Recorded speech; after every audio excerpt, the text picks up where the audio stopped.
अस्सलामुअलैकुम, मेरा नाम Ajay.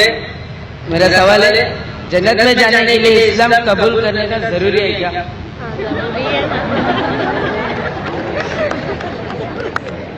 walaalku wuxuuna weydiiyey su-aal ma waajiba in islaamka loo galo si loo aado jannada. waa sida isagoo su-aalayoo kale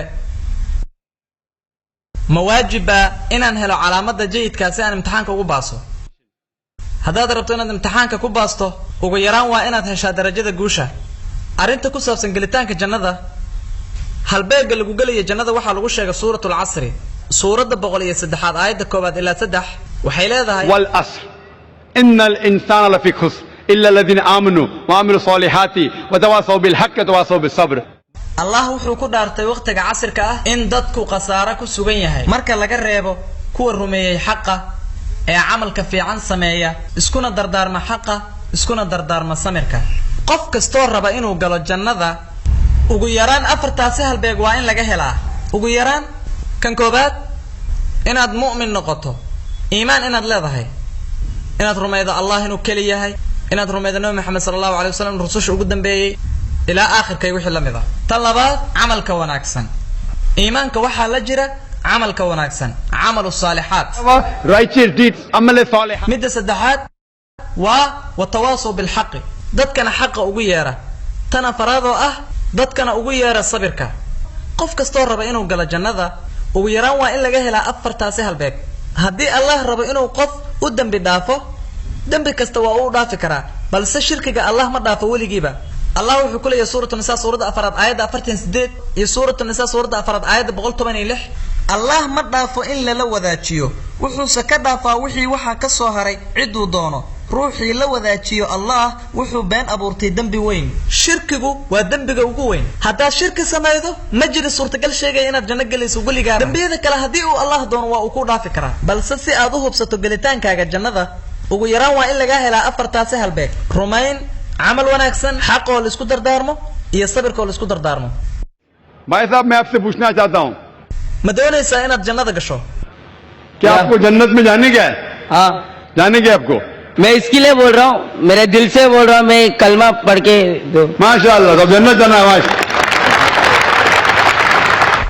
walaalku wuxuu doonayaa inuu jannada galo, wuxuuna rabaa inuu shahaadada ku dhawaaqo. ma waxaa jira qof kugu qasbaya soo gelitaankaaga islaamka walaal? क्या कौन आपको जबरदस्ती कर रहा है? कुछ भी नहीं। कोई जबरदस्ती नहीं, कोई माली दबाव, wax cadaadis ganacsi ah miyaa jira? Economic pressure नहीं नहीं, नहीं, कोई आपको जबरदस्ती कर रहा है, जोर जबरदस्ती? कोई भी नहीं। आप अपने दिल से कबूल करना चाहते? या सब जन अच्छा अच्छा बात सिखा रहे हैं इस्लाम में, मेरे को इसके लिए पसंद हो गया। maasha allah, walaalku wuxuu leeyahay islaamka waxaa ku jira tacaalim aad u wanaagsan. sidoo kale islaamku wuxuu rumaysan yahay hal ilaah oo keliya, sidaa darteed wuxuu rabaa inuu soo galo. आप मानते हैं क्या बुत परस्ती गलत है? हाँ बुत परस्ती, आइडल वर्शिप हाँ, गलत है। गलत है। आप मानते हैं क्या मोहम्मद सल्लल्लाहु अलैहि वसल्लम आखिरी पैगंबर है? मोहम्मद सल्लल्लाहु अलैहि वसल्लम, हाँ मोहम्मद सल्लल्लाहु अलैहि वसल्लम पैगंबर है अल्लाह के, आप मानते हैं? मानते। माशाअल्लाह।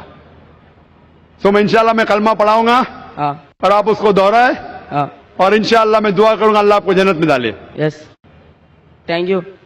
अशहदु अशहदु अल्लाह अल्लाह इलाहा इलाहा इल्लल्लाह इल्लल्लाह व अशहदु वअशहदु अन्ना अन्ना मुहम्मदन मुहम्मदन अब्दुहु अब्दुहु व रसूलुहु। व रसूलुहु। मैं गवाही देता हूँ, मैं गवाही देता हूँ मैं गवाही देता हूँ कि अल्लाह के अलावा अल्लाह की इरवा का कोई माबूद नहीं कोई माबूद नहीं और और मोहम्मद मोहम्मद सल्लल्लाहु सल्लल्लाहु अलैहि वसल्लम अलैहि वसल्लम उसके बंदे उसके बंदे और पैगंबर है। पैगंबर है। माशाअल्लाह, आप मुसलमान सर। हो चुके? सर जी हाँ। मेरे को एक नाम रख लो। अच्छा, walaalku wuxuu iga doonayaa inaan magac u bixiyo. Road पे एक एक नाम पूछते हैं, इसके लिए मेरे को भी बोलने नहीं आ रहा हूँ। आपका नाम क्या है अभी? मेरा नाम अजय कुमार। अजय कुमार। या भाई साहब का नाम अजय कुमार है, तो मैं ऐसे कोशिश करूंगा आप अपने आप को अब्दुल्ला बुला सकते। अब्दुल्ला मतलब Thank you. The servant of God, यानी अल्लाह के बंदे को कहते अब्दुल्ला, सर्वेंट ऑफ गॉड। और मैं दुआ करूंगा कि अब्दुल्ला इंशाअल्लाह अल्लाह ताला आपको जन्नत नसीब फरमाए। आमीन। Thank you. आमीन। आपके लिए दुआ मांगेगा, इसकी जन्नत के लिए दुआ मांगेगा। Thank you.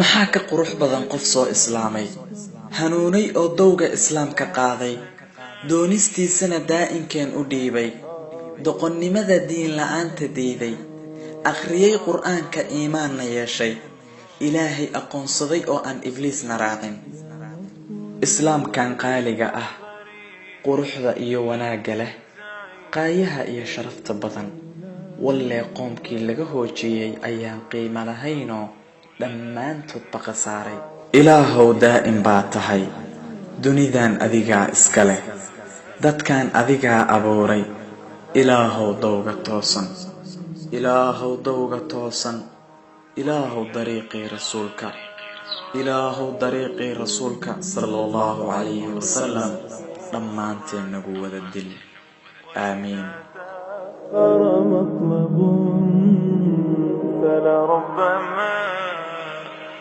في ذلك التأخير كل المطلوب